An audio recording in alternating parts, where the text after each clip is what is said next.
Good evening, everyone. We'll begin the evening service of the World Messianic Church of America, Miroku Association headquarters, expressing our gratitude to God and Meishu-sama for the permission and protection granted us while participating today in God's divine plan of constructing a paradise on this earth. Amatsu-Norito and Miroku Prayer. Please stand.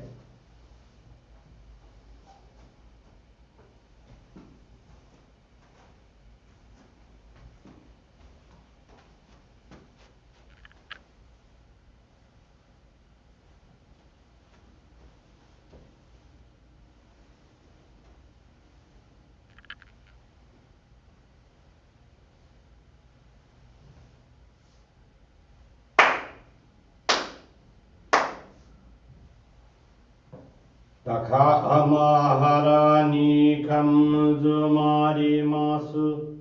Kamurogi kamuro ni no mikoto mochite. Sume miyoya kamu izanagi no mikoto. Tsukushi no himuka no tachihana no. Odo no ahagi hara ni. Misogi hara itamo toki ni narimaseru. Haraido no okami tachi. Moro moro no magagoto tsumi kegare yo. Harai tamae kiyome tamae tomao sukoto no yoshio. Amatsu kami kunitsu kami yao yorozu no kami tachi tomoni. Ame no fuchi koma no mimi furi tatete. Kikoshi mese to kashikomi kashikomi momaosu. Miroku o mikami mamori tamae saki hae tamae. Miroku o mikami mamori tamae saki hae tamae. Oshie miyoya nushi no kami mamori tamae saki hae tamae. Oshie miyoya nushi no kami mamori tamae saki hae tamae.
Kam nagara tamachi hai mase.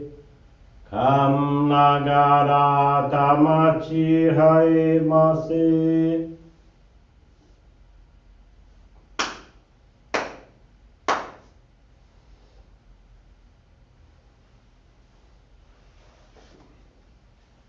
Great God of light, creator and giver of all life, in accordance with your divine will, the long age of night draws to an end. Your radiant divine light, shining ever more brilliantly, awakens the dawn of the glorious age of light, a time long awaited by all humanity. We thank you for guiding us to your divine plan and for the privilege of channeling and receiving Johrei. May our spirits and bodies be illuminated and purified as we live your truth given to us by Meishu-sama. Make us pure and effective instruments of your divine light, so that we may serve you and all those with whom we come in contact. May paradise on earth be realized, with health, peace, and prosperity a reality in our lives. Great God of light, bless and protect us. Radiate our souls with your divine light, so that we may truly become instruments of your great plan.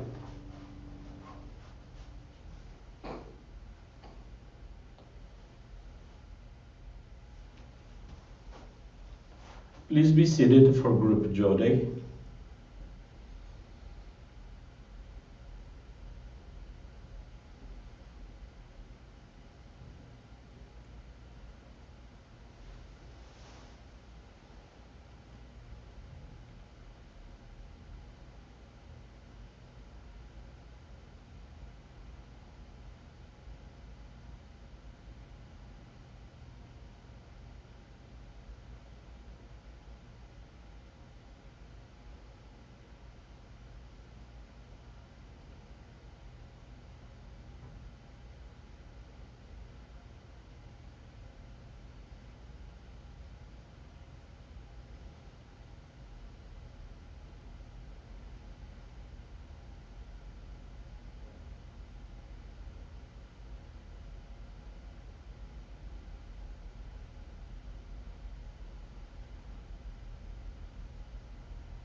May God and Meishu-sama bless you.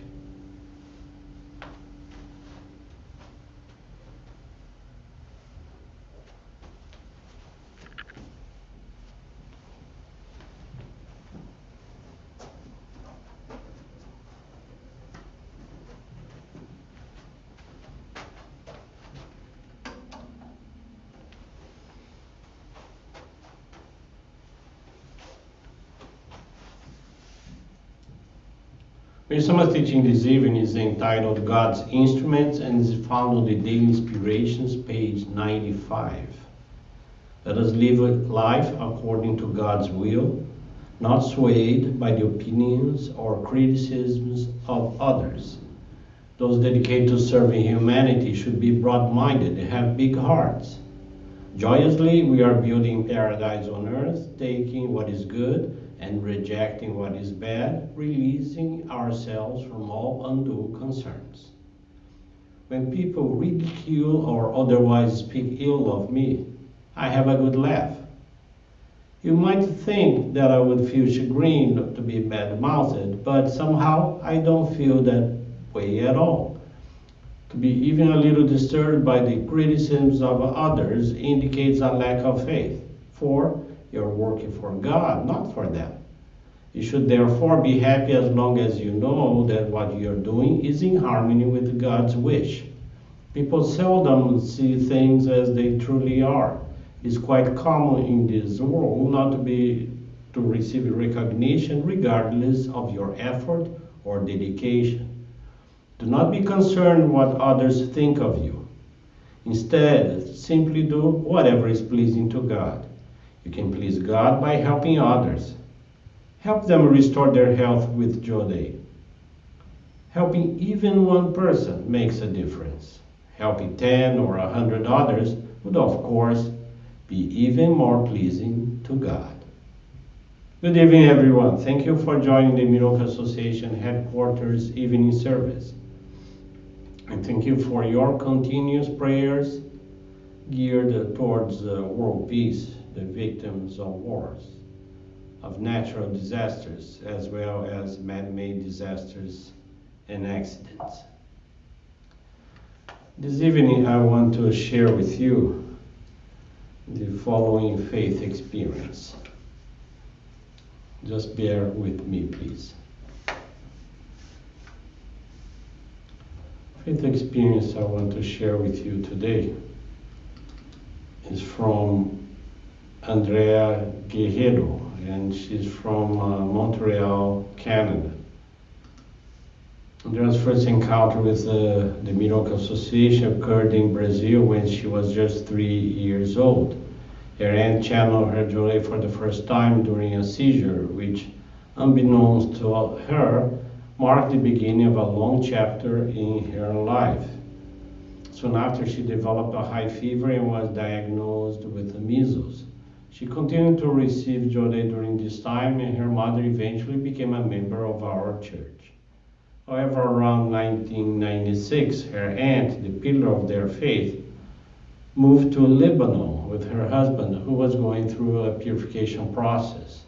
At the time, Andrea was 13 years old, and that's when the seizures became more intense, being diagnosed with epilepsy.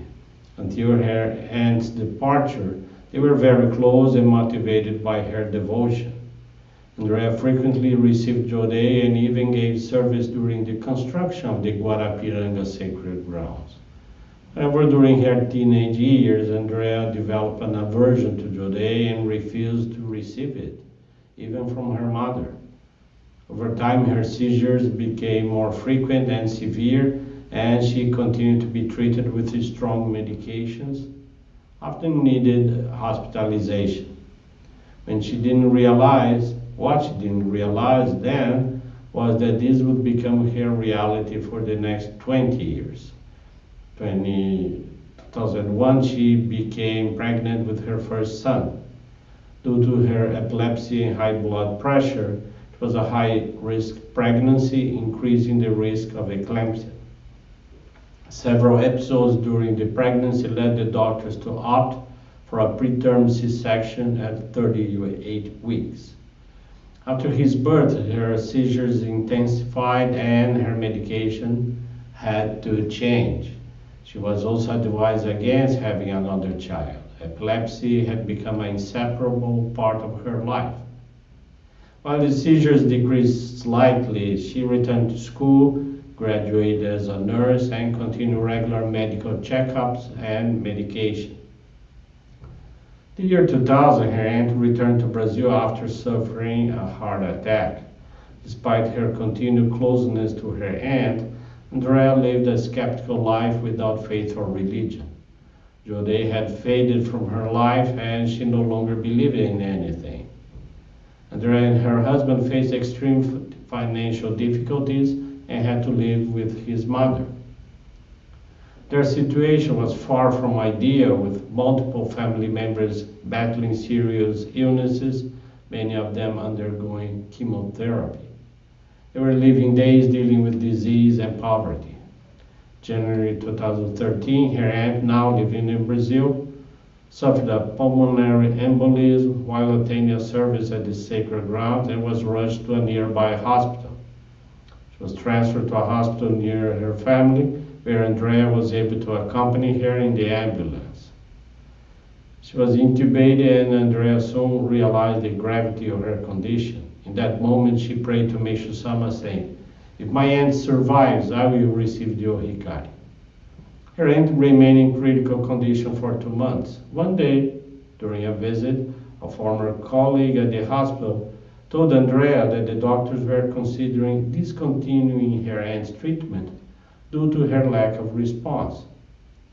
However, miraculously, she began to recover shortly afterward and was discharged in March. It was time to fulfill her promise. Andrea received the Ohikari in February 2014, and the first Johrei she channeled was to her aunt. Witnessing this, her mother asked to have her Ohikari re-blessed, and her son received his Ohikari a month later, a true blessing. Andrea began to serve regularly, but she felt a deeper calling to more. She prayed before the altar, asking how she could serve better. That same day, while giving Johrei in the altar room, a member asked if she would help others enshrine their ancestors, dedicating the Sorei Saishi department of the Johrei Center. Initially apprehensive, as she knew her epilepsy was linked to her ancestors, she accepted the mission and began serving the Sorei Saishi department. This dedication opened a new path for Andrea as she began to request memorial services for her family lineage monthly. Gradually, she noticed significant changes. Her seizures disappeared and the frequent facial spasms also subsided. She stopped using medications, and to her surprise, medical results showed no signs of epilepsy. The waveforms were normal, and she was told to return in a year. By 2016, she was fully discharged from epilepsy monitoring. Since then, they have received many blessings. Her husband, too, received the Ohikari, and they were blessed with a second child. They have a home of light in Canada and are doing their best to spread Meishu-sama's light in Montreal and region. Thank you very much for attending this evening service and listening to this beautiful and profound faith experience. I wish you all a very blessed evening, a very blessed week ahead of us, and with this concludes our evening service.